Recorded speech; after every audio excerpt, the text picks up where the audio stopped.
எனக்கு மட்டும் ஏன் இவ்வளவு பிரச்சனை, எனக்கு மட்டும் ஏன் இவ்வளவு கஷ்டம் அப்படின்னு நினச்சி கவலைப்படாதவங்க யாருமே இருக்க முடியாது.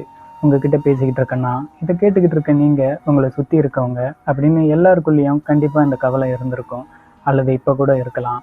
நம்ம வாழ்க்கையில் காரணம் இல்லாமல் எதுவுமே நடக்கிறதில்ல. அப்படி இருக்கப்போ நம்ம சந்திக்கக்கூடிய கஷ்ட நஷ்டங்களுக்கு பின்னாடியும் கண்டிப்பாக ஏதாவது ஒரு காரணம் இருக்கும் இல்லையா? அந்த காரணத்தை தெளிவுபடுத்துகிற வகையில் ஒரு குட்டி கதையை இந்த வீடியோவில் பார்க்க போகிறோம். வணக்கம் உறவுகளே, welcome to story for you. நான் உங்கள் பாலா. இப்போ கதைக்குள்ளே போகலாம்.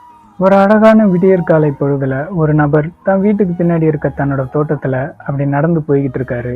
அங்கே இருக்கக்கூடிய செடி கொடிகளோட அழகை ரசித்தபடியே அவர் நடந்து போய்கிட்டு இருக்கும்போது அங்கே இருக்கக்கூடிய ஒரு பூச்செடியில் ஒரு பட்டாம்பூச்சி கூடு இருக்கிறத கவனிக்கிறாரு. அந்த கூடு மெல்லமாக திறந்த நிலையில அதுக்குள்ளே இருந்து ஒரு பட்டாம்பூச்சி வெளியில் வர்றதுக்காக போராடிக்கிட்டு இருக்கு.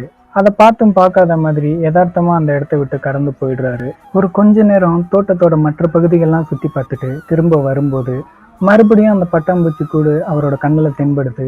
இப்போ அந்த பட்டாம்பூச்சி கூட்டை விட்டு வெளியில வர்றதுக்காக போராடிக்கிட்டு தான் இருக்கு. சரி, இன்னும் கொஞ்ச நேரத்துல அந்த பட்டாம்பூச்சி கூட்டை விட்டு வெளியில வந்து பறந்து போயிடும் அப்படின்னு அந்த நபரும் கண்டுக்காம அந்த இடத்த விட்டு வந்துடுறாரு. அன்னைக்கு விடுமுறை தினம் அப்படிங்கிறதுனால அந்த நபர் தன் குடும்பத்தோட வெளியில போய் அன்னைக்கு நாள் முழுசும் நேரத்தை செலவிட்டு முடிச்சுட்டு சாயங்காலமாக தான் வீட்டுக்கு வர்றாங்க. அப்படி வீட்டுக்கு வந்த உடனே அந்த நபருக்கு அந்த பட்டாம்பூச்சியோட கூடு தான் முதல்ல ஞாபகத்துக்கு வருது. அந்த பட்டாம்பூச்சி இந்நேரம் கூட்டை விட்டு வெளியில வந்து பறந்து போயிருக்குமோ அப்படிங்கிறத தெரிஞ்சுக்கிறதுக்காக மறுபடியும் தோட்டத்துக்குள்ள போய் பார்க்குறாரு. ஆனா இப்போ வரைக்கும் அந்த பட்டாம்பூச்சி கூட்டை விட்டு வெளியில வந்த பாடு இல்லை, வெளியில வர்றதுக்காக போராடிக்கிட்டே தான் இருக்கு. அதை பார்த்து பரிதாபப்பட்ட அந்த நபர் அந்த பட்டாம்பூச்சிக்கு ஏதாவது உதவி பண்ணலாம்னு நினைச்சு தன் வீட்டுக்குள்ள போய் ஒரு கத்திரிக்கோலை எடுத்துக்கிட்டு வந்து அந்த பட்டாம்பூச்சி கூட்டோட நுனியில கத்திரிக்கோலை வச்சு கத்திரிக்கிறாரு. அந்த திறவு பகுதியை இன்னும் கொஞ்சம் விரிவுபடுத்தி விடுறாரு.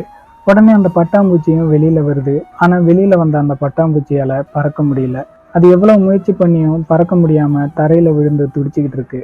காரணம், அதோட ரெக்கைகளும் கால்களும் உடம்பும் ரொம்பவே பலவீனமா இருந்தது. அப்பதான் அந்த நபருக்கு ஒரு விஷயம் புரிய வருது. அந்த பட்டாம்பூச்சி தானே கூட்டை வடிச்சு வெளியில வர்ற அளவுக்கு வலிமையானதா மாறும் முன்னாடி நம்ம அவசரப்பட்டு அந்த கூட்டை உடைச்சு விட்டதுனாலதான் அந்த பட்டாம்பூச்சி பறக்கிறதுக்கு வலுவில்லாம தரையில விழுந்து கிடக்குது அப்படின்னு. இந்த பட்டாம்பூச்சி மாதிரி தான் நம்மளும் நம்ம வாழ்க்கையில வரக்கூடிய தடைகளும் கஷ்டங்களும் பிரச்சனைகளும் நம்மளை வலிமையாகவும் தைரியசாலியாகவும் மாத்திக்கிட்டு இருக்கு. தடைகளை நம்ம உடைச்சிரிஞ்சிட்டு முன்னேறி போகும்போது தான் அடுத்து வரக்கூடிய பிரச்சனைகளை சமாளிக்கிற அளவுக்கு நம்ம கிட்ட தைரியமும் வலிமையும் இருக்கும். எது எப்படியோ அந்த கதை உங்களுக்கு பிடிச்சிருந்தா மறக்காம லைக் பண்ணிட்டு சப்ஸ்கிரைப் பண்ணிடுங்க. தொடர்ந்து இணைந்திருங்கள். நான் உங்க பாலா. இதோட வீடியோவை முடிச்சுக்கலாம்.